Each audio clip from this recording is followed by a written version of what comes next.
नमस्कार किसान भाइयों, आज हम बात करेंगे कि 1925 रुपये प्रति कुंतल के हिसाब से अपना गेहूं कैसे बेचें।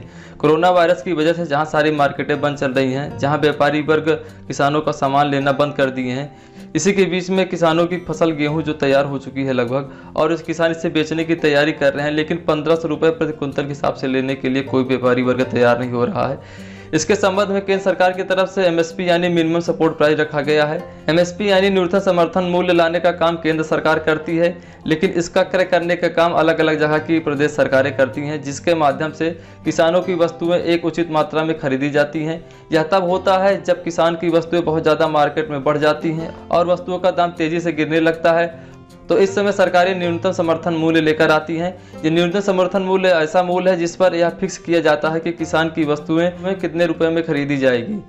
न्यूनतम समर्थन मूल्य वर्ष में 2 बार लगाया जाता है, एक रबी की फसल जिसमें आप गेहूं बेच सकते हैं, दूसरा खरीफ की फसल में जब आपकी धान तैयार हो जाती है। तो आज हम बात करेंगे जो गेहूं की फसल आपकी तैयार हो चुकी है उसको कैसे बेचना है और कहां पर बेचना है। तो इस समय गेहूं की खरीद के लिए जगह जगह पर क्रय केंद्र ओपन हो चुके हैं, लेकिन इसके लिए आपको क्या करना है मैं सिंपल बताता हूँ। सबसे पहले आपको ऑनलाइन करना होगा। ऑनलाइन करने के लिए आपके पास आधार कार्ड होना चाहिए, खतौनी होना चाहिए, मोबाइल नंबर होना चाहिए, बैंक पासबुक होना चाहिए।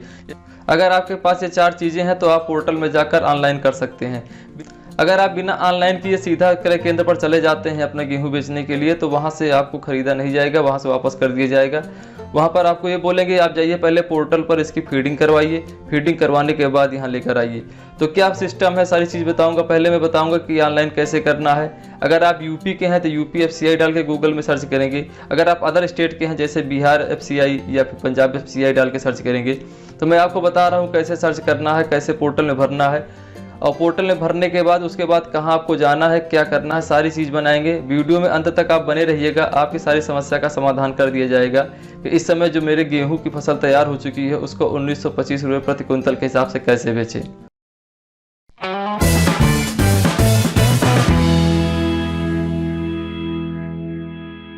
रजिस्ट्रेशन करने के लिए सिंपल सा अपना कोई भी ब्राउजर आप ओपन कर सकते हैं। ओपन करने के बाद आप यहाँ पर सर्च करेंगे FCI UP।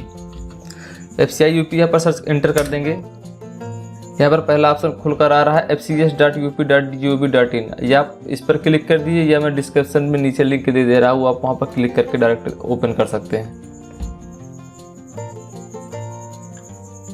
ओपन करने के बाद खाद्य एवं रसद विभाग की यहाँ पर ये ऑफिशियल डैशबोर्ड खुलकर आ रहा है। यहाँ पर लिखा हुआ खाद्य एवं रसद विभाग उत्तर प्रदेश सरकार। यहाँ पर आप सीधा पंजीकरण करने के लिए यहाँ पर आप क्लिक कर सकते हैं, गेहूं खरीद किसान पंजीकरण। आप यहाँ पर सिंपल रूप से क्लिक करेंगे।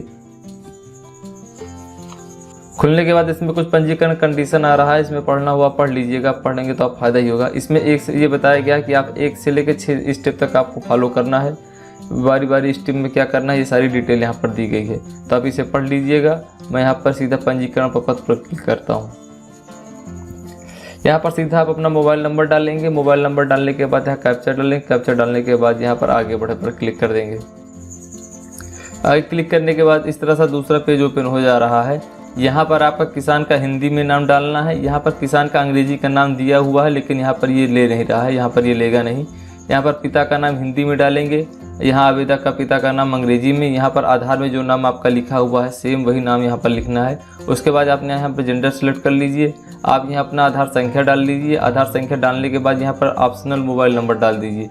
किसान की श्रेणी का है तो आप यहाँ पर श्रेणी चुन सकते हैं। अगर SC ST हैं तो यहाँ पर क्लिक करेंगे। अगर OBC जनरल अदर मिनॉरिटी के हैं तो यहाँ पर आप अदर चूज कर लेंगे। इसके बाद नंबर 2 में है किसान की भूमि का विवरण। यहाँ पर आप अपना जिला चुन लेंगे, यहाँ पर अपना तहसील चुन लेंगे, यहाँ पर परगना, यहाँ पर परगना मतलब यहाँ ब्लॉक होता है, यहाँ पर चुन लेंगे। यहाँ इसके बाद ग्राम चुन लेंगे, उसके बाद ब्लॉक ग्राम। तो उसके बाद यहाँ पर आपकी ज़मीन का खाता संख्या पूछेगा। तो खाता संख्या अगर आपकी खतौनी आपके पास है ठीक है, नहीं यहाँ पर सिंपली यहाँ पर नया टैब ओपन कर लेंगे। यहाँ पर लिखेंगे भूलेख। भूलेख लिख कर यहाँ पर हम सर्च करेंगे। सर्च करने के बाद यहाँ पर भूलेख.gov.in पर यहाँ पर क्लिक करेंगे।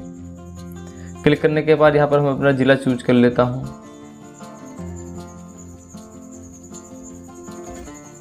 जिला चूज करने के बाद यहाँ पर तहसील अपना चुन लेंगे।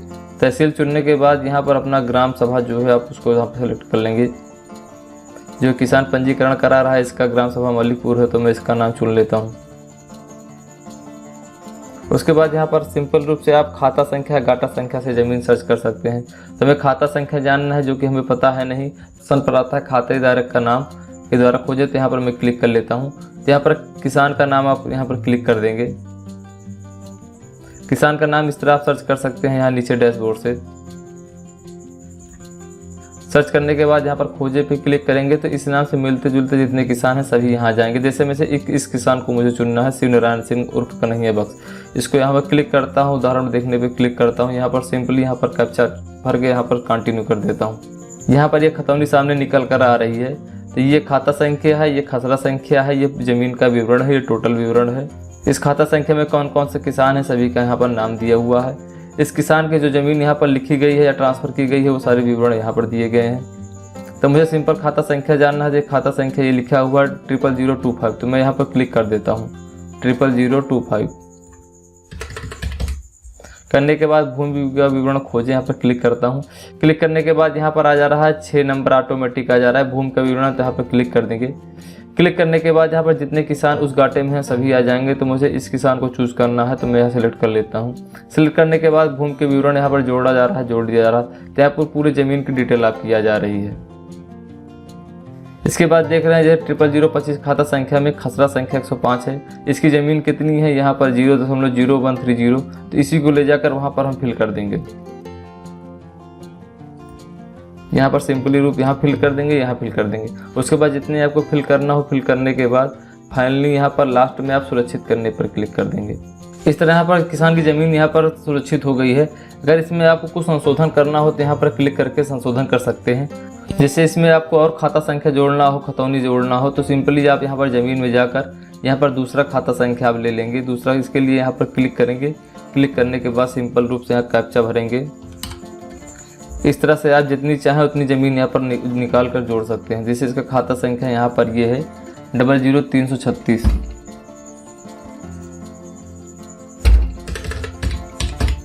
यहाँ पर भूमि का विवरण जोड़ने के बाद यहाँ पर भूमि का विवरण आएगा तो यहाँ पर क्लिक कर देंगे। क्लिक करने के बाद यहाँ पर जितने किसान हैं सभी का नाम आ जाएगा। तो इस किसान कोई एक का नाम जिसका आप रजिस्ट्रेशन कर रहे हैं उसका नाम कर देंगे। उसके बाद यहाँ पर भूमि पर जोड़ें। भूमि का विवरण जोड़ने के बाद यहाँ पर सिंपली यहाँ पर सेकंड ऑप्शन में आ जाएगा। तो इस किसान की जितनी ज़मीन है यहाँ पर आप क्लिक यहाँ पर डाल देंगे 0, जिसकी ज़मीन इतनी है इसका यहाँ पर इसकी ये ज़मीन है। तो ये कुल ज़मीन इतनी है। गेहूँ कितना बोया था इसमें वो भी इसका क्षेत्रफल पूरा डाल देंगे। डालने के बाद यहाँ पर सुरक्षित कर देंगे। सुरक्षित करने के बाद यहाँ पर ओके कर देंगे। इस तरह इसके बाद यहाँ पर ये खुलकर आ जा रहा है। ये यहाँ पर सुरक्षित हो चुका है। अगर आपको कुछ इसमें संशोधन करना हो तो आप सिंपल रूप से इसको खोलकर संशोधन पर क्लिक करके यहाँ पर संशोधन कर सकते हैं। इसमें कोई लिमिट नहीं है, जितना आपके पास ज़मीन हो उतना यहाँ पर जोड़ दीजिए आप। यहाँ पर आप जितना ज़मीन जोड़ लेते हैं आपके लिए फ़ायदा ही रहेगा।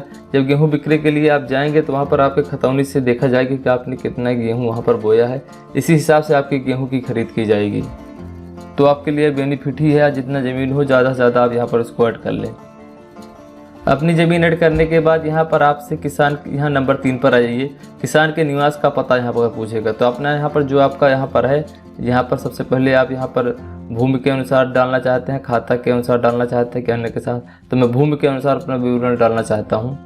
तो भूमि के खाता विवरण के अनुसार यहाँ पर जैसे आप क्लिक करेंगे तो जो आपकी ज़मीन है जो यहाँ पर ऐड की गई है ये जहाँ पर है यहीं का एड्रेस पूरा ऑटोमेटिक यहाँ पर लिख कर आ जाएगा। नंबर 4 में किसान के बैंक का विवरण। यहाँ का किसान के बैंक का विवरण देना पड़ेगा। जिस किसान की यहाँ पर ज़मीन आपने यहाँ पर डाली है उसी का ही विवरण देना है। किस ज़िले में आपका अकाउंट है उसको चुन लेंगे। यहाँ पर आप बैंक का नाम डालेंगे। बैंक का नाम डालने के बाद यहाँ पर शाखा आ जाएगा। शाखा आप सेलेक्ट करेंगे। शाखा जैसे आप सेलेक्ट करेंगे तो IFSC कोड ऑटोमेटिक आ जाएगा। यहाँ पर अकाउंट नंबर डालेंगे। अकाउंट नंबर डालने के बाद यहाँ पर सीधा कुछ नहीं करना है आपको। यहाँ पर कैप्चा भर के आपको पंजीकरण करे पे क्लिक कर देना है। इसके बाद यहाँ पर किसान का पंजीकरण संख्या लिख कर आ रहा है। इसको यहाँ पर लिख लें। नोट करने के बाद यहाँ पर ओके कर देंगे।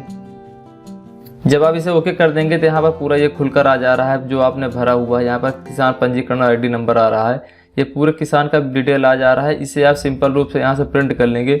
और प्रिंट करने के बाद इसको आप जहाँ पर गेहूँ विक्रय केंद्र होता है वहाँ पर इसको साथ में लेकर जाएंगे और किसान का आधार कार्ड भी लेकर जाएंगे।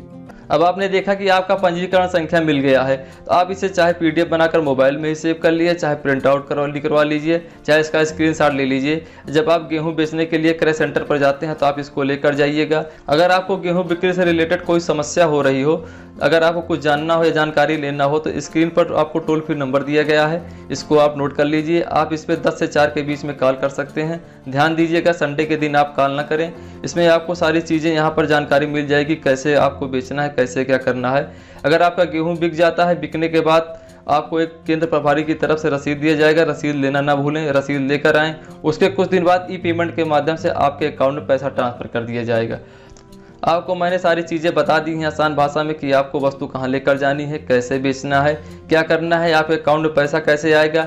लेकिन फिर भी अगर कोई प्रॉब्लम हो रही हो तो आप कमेंट करके आप मुझसे क्वेश्चन पूछ सकते हैं, मैं रिप्लाई करूँगा।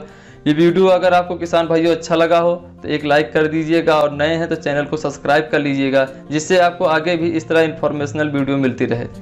आपने अपना कीमती समय देकर ये वीडियो देखा, इसलिए आपका बहुत बहुत धन्यवाद। जय जवान जय किसान।